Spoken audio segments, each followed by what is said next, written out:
immediately. Let's head OS now, and we are joined by Peter Mathews, who is a professor of politics at Cyprus College. A very good morning to you, Peter, and an intense week to say the least, as Iran seizes a British oil tanker in the Gulf. Now, we've seen Donald Trump, the president, come out this morning and just reaffirm the alliance between the USA and the United Kingdom. What comes next from him? Well, it's very difficult to say that, but I could say this, that the JCPOA, which is the Iran nuclear deal, meticulously articulated and negotiated by President Obama's administration, needs to be brought back and put in place, just as the P5+1 countries, including Britain, had agreed that the President Trump should never have withdrawn the U.S. from that JCPOA because it was working. It was helping to keep Iran from acquiring a nuclear weapon for at least 10 years, and UN inspectors were allowed to go in there. So I don't know why the President withdrew the United States. That was very destabilizing and went against most of the countries in the world's opinion on this issue of keeping peace in that part of the world, especially nuclear non-proliferation. And also, Peter, let's talk about the White House saying that the ICE had begun raids on illegal immigrants to crack down on migration. That was, of course, last week. What more do we know? Are you talking about the migration, the asylum seekers? Yeah, that happened last week.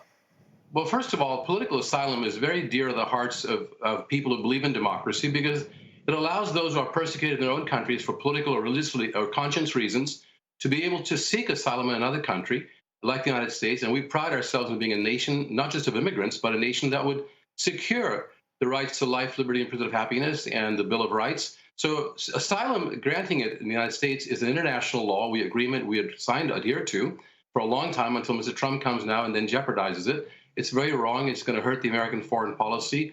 And the people who are involved are going to be suffering, going back to their countries or not being able to get in, waiting for a long time in Mexico, for example, suffering while they're waiting to even be considered. They're perhaps go back to another country. And this is a real problem for freedom of speech, for freedom of conscience. And it's very wrong. It's also, I think, in my view, un-American. And, of course, he came to power on the back of things like the wall and talking about others from other countries. He's floated the idea of zero immigration. What do you think, or zero refugees, what do you think will happen? Well, you know, we're in a very critical moment. It's a crisis, just like the Chinese Mandarin language for the character in crisis means danger and opportunity.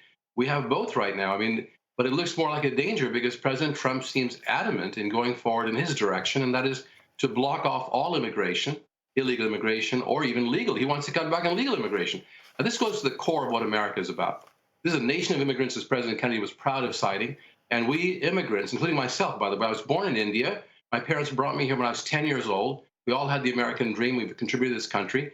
And we should not be, people like us should not be felt to be second-class citizens, as he made Congresswoman Ilhan Omar and the other four feel they should get back to their own countries rather than stay here because they were critical of his policies. This should be encouraged.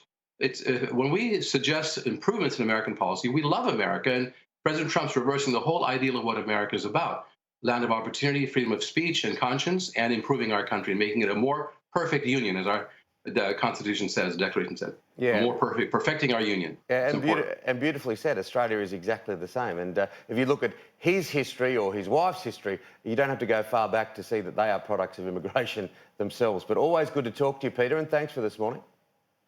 Thank you so much. My pleasure.